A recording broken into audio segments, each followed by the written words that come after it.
Good morning, everybody. Let's check out these Defiance funds. We'll start with WDTE. They sold options at 57.61 level for 20 bucks. Right now, it costs them 26 bucks to buy them back. So unfortunately, it's a loss right now. We'll look at the spreadsheet and see what they need to do to make up the loss by the end of the day. This fund is also down 3 cents a share on the month, but the dividend estimate's $1.73. Triple QY. These guys sold 108 contracts at the 20,083 level. They sold them for 96 bucks. Right now it costs about 112 bucks to buy them back. So that creates a $175,000 loss for them. If they had to buy them back right now, they don't have to until the end of the day. So we have to see what the market does between now and the end of the day. These guys are up 23 cents a share on the month, and the dividend estimate is $1.83. Let's take a look at the chart of SPX. Yeah, you can see they're just under the break-even line, so that's why they have that small loss. And we have a chart of NASDAQ, and I would expect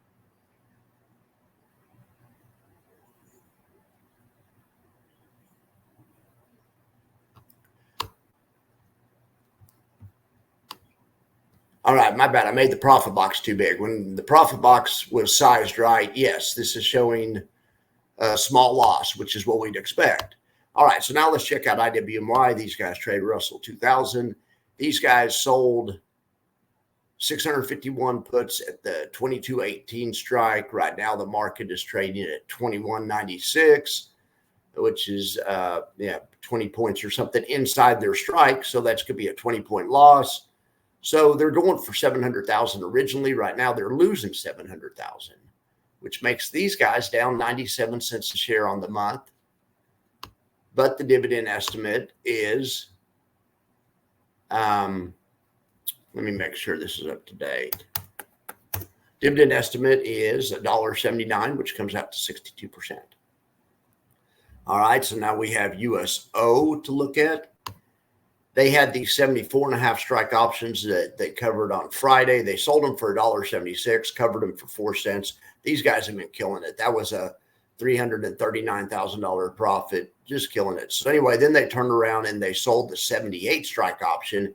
They received a fortune for these. Oil is one of the few things where volatility can go up at the same time the price goes up. That's what we're seeing right now. We're seeing oil volatility increase with oil prices.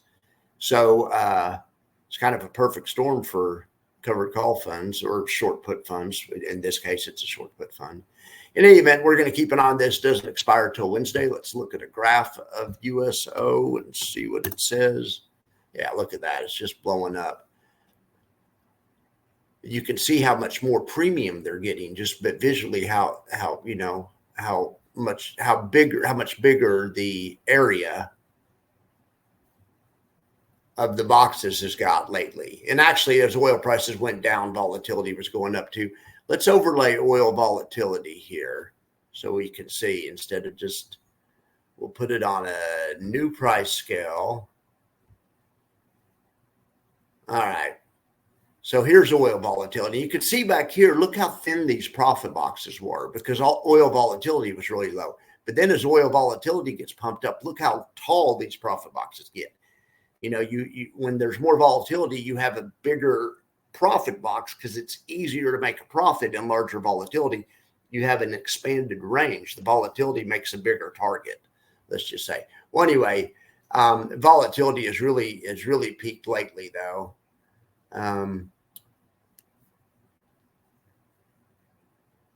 Looks like it's hit a high for the year. Well, yeah, it's hit a high for the year. Volatility is at a high for the year, and the price is increasing. So it's a perfect. So this fund's going to be killing it this month, and I mean, it's a perfect storm for these types of funds, right? I mean, that's what I think. So let's make this. We'll remove that. Okay, so let's look at some buffer reports, and let's see what some other things are doing. Right? No, we don't have to look at Defiance all the time. All right, so Maxi, look at this. USOY is up there performing with Maxi.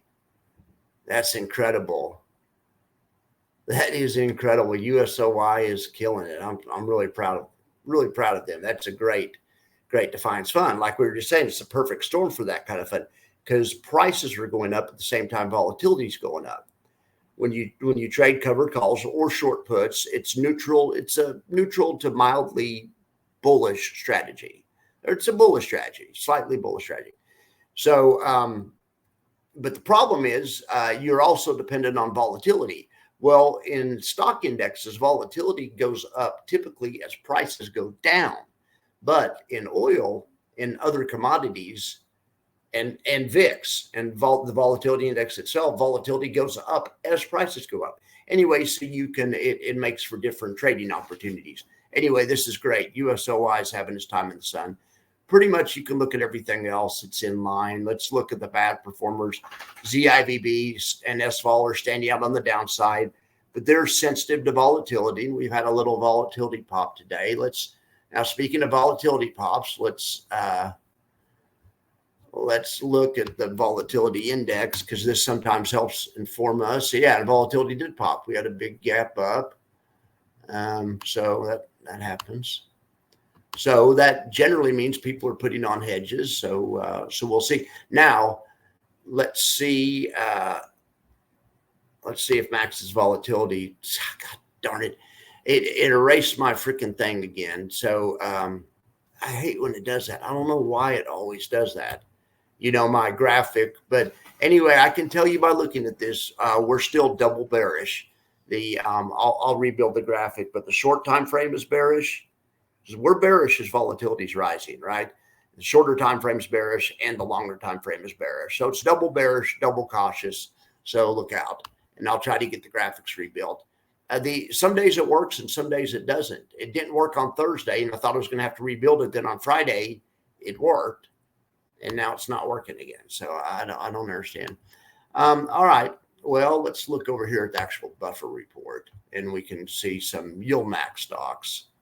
All right. So it looks like AMSI's doing the worst right now. SMCI is doing the best. These guys don't have any. Yield max doesn't have any oil-based, do they? Well, they have Exxon, so I would expect Exxon to be doing well. And where is it? It doesn't really look like it is. Oh, there it is right there. As of so far today, it actually really isn't. You can see yield max market just open. Some are up, some are down. Nothing's really standing out, either good or bad. And then in the index land, the only thing we're kind of keeping an eye on is ZIVB and SVOL. But they do this every time vol pops, and they're just extra sensitive to volatility pops. But then when volatility starts going down, they'll outperform these other funds. So I'm not worried about them. It's just interesting to watch. All right. Well, we just got new data, and look at that. SPY-T is up, and none of the other SPX funds are up, or NASDAQ funds for that matter, except for AIPI. Since they're high tech, I'm calling them a NASDAQ-based fund. Maybe more appropriate to call them Russell because anyway, but AIPI and SPY-T are the only ones that are up today. That's really good. It looks like IVVW is also up a little bit, as is Riser. So an early roll last week, or there were several early rolls, but I can show you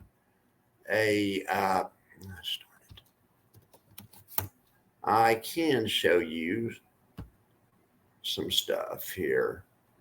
This one short, the 123 call, and long, the 126 call. This is called a covered call spread. Jay Petrocelli invented this, or I haven't seen it in a book, the covered call spread.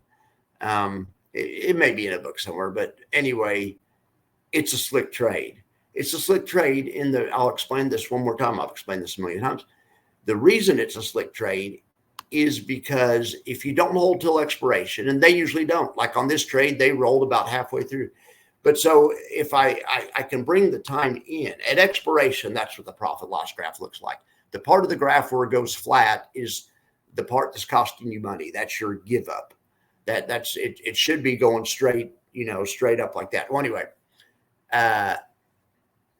these guys don't hold till expiration anyway. If you roll a few days before, you basically do have a straight, what I would call a stock, an equity curve like stock. So basically, these guys have hacked the system where they're trading stock. They're trading stock. It goes up and down as much as stock, but they can pay you a 20% yield without taxing the return hardly at all. So that it's a genius. The covered call spread is a genius deal. And then when I said 20%, I was talking about SPY T, because that's a covered call spread. If you guys are interested in how these covered call spreads are going to work out on YieldMax, just go look at how SPY T's been working out. SPY T's been running the covered call spread since inception. Anyway, it's a genius trade. It is a genius trade. But anyway, so that's ExxonMobil. But basically, so let's say they don't close early. That's fine too. We're rooting on prices to go above this flat spot, so above 126. We'd love to see it be 128 by the end of the week, or 130. Basically, like you're trading stock, you just want prices as high as possible. The covered call spread takes a lot of the strategizing out that happens on covered calls.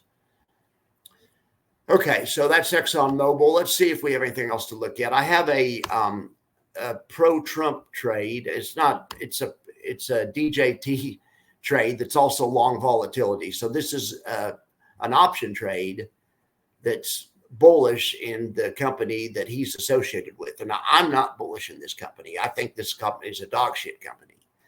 And I'm not, but a lot of people have attached this company's significance with the election. So we're just following this company and specifically their volatility.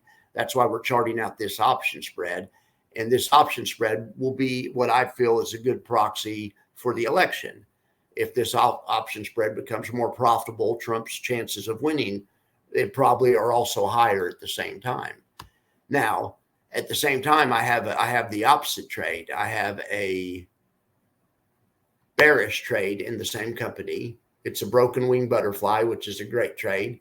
But in this trade, and it goes out till November 15th, this trade is I would expect it to do better if it looks like Kamala is going to win as we get closer. So we're just monitoring both trades, see how they do. It looks like Trump's doing well today because the other trade, the long Trump trade, is up $200 and this trade's down $50. But it's early. These trades don't expire until November 15th. Usually we talk about options that expire that day or that week on this station, but this is kind of a change of departure because I put these spreads on that we're going to look at here for like 2 months, the next month and a half or whatever. Anyway, it should be interesting. This is the bearish one, like I said, and here's the bullish one.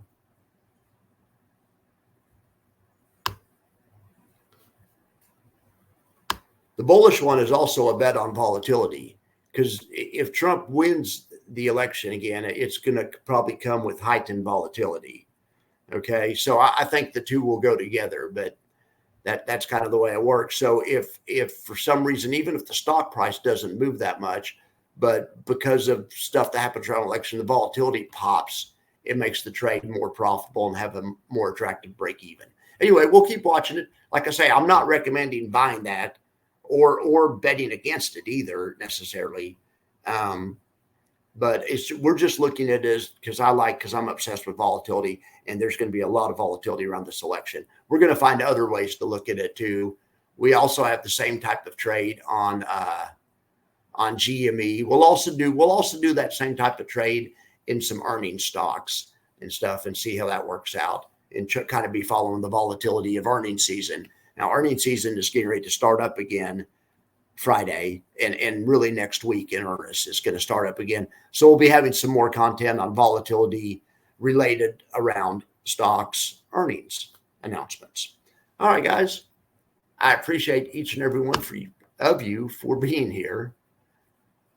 I hope you have a good day. I'm going to be back later in the day with more content. I'm working on content like crazy. Oh, hey, I don't know if any of you guys saw my video this weekend where I shot it last week, but it was actually the guys from Accruence out of Dallas, a guy named Rob Emrich. And he has a manager that, that he's working with, a real smart guy named Tim Fortier from Drawbridge Strategies. Anyway, or a sub-advisor, I guess I would call Tim. They're both real smart guys. It was a great interview. They reference 2 papers in that interview. Well, I'm making and people said, hey, post the paper, and I will post the paper.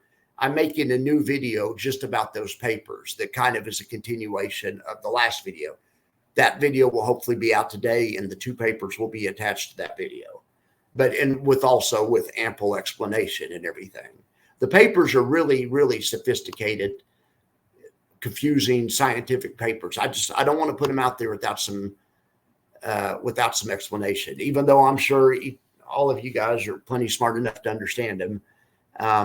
But I thought it would make some good content, and I think you'll see why. These papers that were like 5 or 10 years ago have a lot to say about the covered call business today. And can we keep doing this forever? Can we keep selling volatility systematically forever? Is that a good thing, or is that a bad thing? Anyway, the paper has the answers. So be looking for that video later today. I'm going to try to have it out by 4 or 5. All right, guys. I appreciate you guys being here. You have a great day.